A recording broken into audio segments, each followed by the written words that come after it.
Just saw Sin City: A Dame to Kill For, written by Frank Miller. Directed by Frank Miller and Robert Rodriguez. Yeah. So one thing I want to say first of all is that everyone should go to the movie theater and see this movie.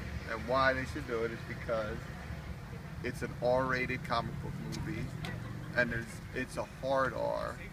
There's tons of like killing and nakedness and Classic Sin City. If you like the first movie, you should run out and see this movie. now, for me, I definitely didn't like it as much as the first one. I've been wondering about. I've been trying to analyze whether or not I liked it better or not. I just didn't think I don't know, look, they went way over, like this is like, I think I might have liked it better. I might have, because some things that were excessive in the first one, I thought this was better put together. let's just talk about some things.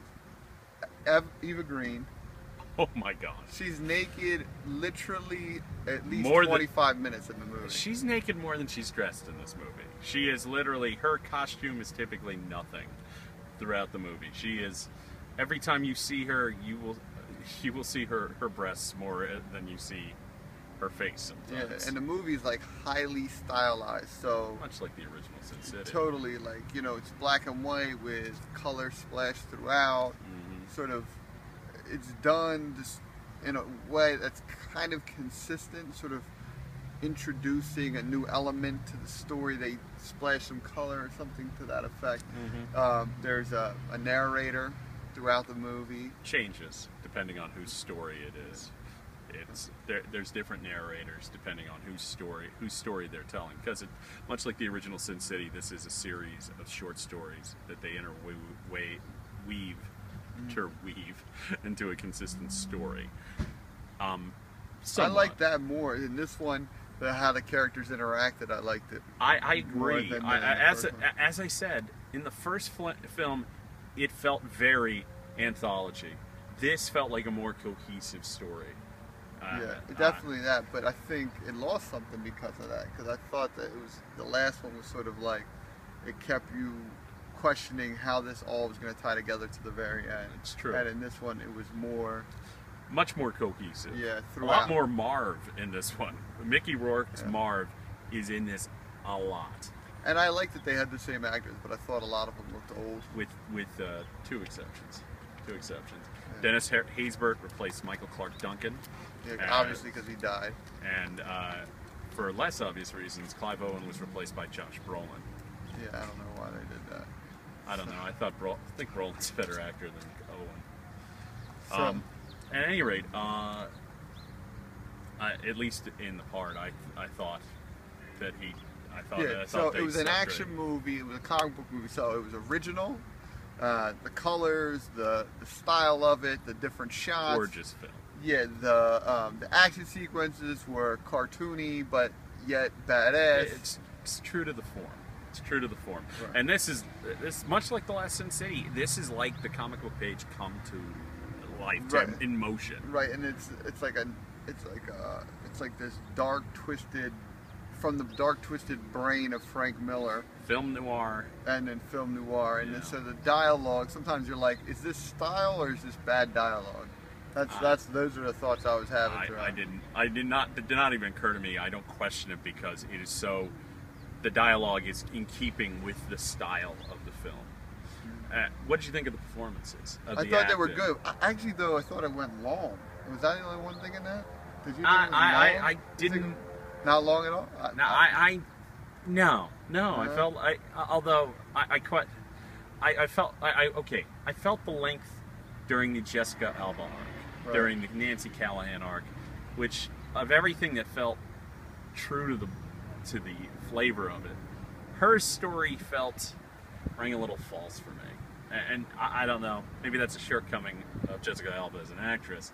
I just didn't buy her transformation. And she worked her ass off on it. She really did. But for me, she did look good. She did look good. But she is the weakest part of the movie for me. Right, alright. But definitely, look, you should go see this in the theater because apparently no one else in a 3D. In 3D too. It's apparently no one's seeing this movie either. The headline I saw was Sin City Dead on Arrival. And well, it's a sequel to a movie that came out 9 years ago, and it wasn't that big a hit 9 years ago. Yeah, I think it'll do much better in DVD or Blu-ray. Secondary market, I don't know. I mean, it's late in the summer. I don't know that this movie needs to come out in the summer. Right. I mean, I liked it. I would actually watch another one, a third one, and I think they're working on a third one too. But sure. And listen, I don't think the fact that it's not going to make a ton of money is going to stop them from making another one. Yeah, Robert Rodriguez is a passionate fan of Frank Miller's work, and they co-direct it, and Frank Miller writes the words. So it's Frank Miller's adaptation of his own work. Yeah, Robert brings him down to his little ranch, and he does everything right on the ranch. Exactly. Robert Rodriguez is an independent filmmaker. In a lot of respects. Absolutely. Well, that's how he got his start. Frank Miller makes appearance in the film in a couple scenes he's in. I was looking for Robert Rodriguez. I think he was in it. I think he was in a scene with Frank. Yeah, not 100% sure, but I appreciate it. It sort of gives you like the small, like the bigness and the small film feel. For good or for ill, man, this is Frank Miller all over the place. I really enjoy Frank Miller's art. I think he's as an artist, I respect him and I enjoy his work. I'm going to say, this is harsh, but I'm going to say, his work in the 80s is probably a lot better than his current work. At least for me. I haven't read anything by him recently, but man, he wrote the best Batman story I ever read was Dark Knight Returns. Yeah. Will always be the best Batman story I ever read. Might be the best Superman story I ever read too, and he's barely in it. Right. I mean, they should make that. I'd watch that. Well, they kind of are. Batman v Superman. Anyway, but so Dawn of Justice. Yeah. So that definitely a spiritual source. It's very dark. The movie's very dark. But all right. So I say definitely see it, and I'd give it. I want to give it like an 82, and because the originality of it. It's very original. The colors, the picture, it's a motion picture, and it's beautiful and very creative. And I'm happy that they made it, and I want to see more of it. So I'm going to give it an 82. And the reason I didn't give it a higher score is because I thought the story was, I thought the editing was just, it could have been shorter. They could have snubbed it up. Could have had a more frantic pace for me, and I don't know. There's something missing in it for me, but I think you should see it still.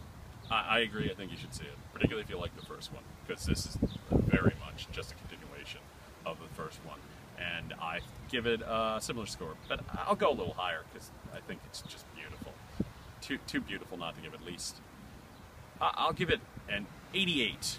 Wow. And then whose performance did you think was great? I love Ricky Rourke as Marv. I think he captures that character so well. I think it's amongst the best things he's ever done with these two movies. I really love Josh Brolin in this.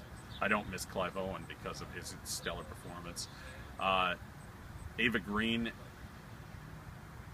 I don't know if I can properly judge Ava Green because I was too busy looking at Ava Green, but she's a brilliant actress and absolutely fearless. To do what she did in this movie is just says, I don't care. I actually disagree with you. I think Jessica Alba did a good job. I didn't say she did a bad job. I just wasn't blown away by it, and I didn't buy her transformation.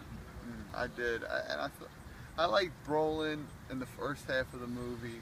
I thought his was really solid. I liked the guy they cast, the what was his name? The black guy. Dennis Haysbert?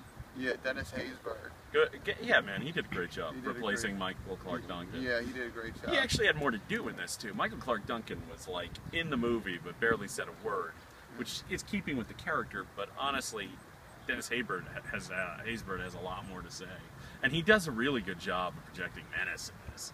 Something I didn't think I could feel menaced by the guy who does the Allstate commercials because he's the Allstate guy, and he projects warmth to me. Right. I feel comforted by this guy's voice. He's terrifying in this movie. Yeah, and so last I just want to say good job to. I want Frank Miller to keep writing, obviously, even though I think it was not quite as good as his older work, and I think Robert Rodriguez is still an amazing director, and obviously should keep directing, and I'll keep seeing both of their things that when they come out. Absolutely. I wish Frank Miller was more involved with 300. Were you confused at all in this movie? I was confused some more times in this movie. It's not supposed to be the most easiest narrative to follow. It's Even like, with this, like I said, it was a much more cohesive storyline. I was lost in points in Sin City, Yeah, the original Sin City. what's going on? Anyway, so So like and subscribe. yeah.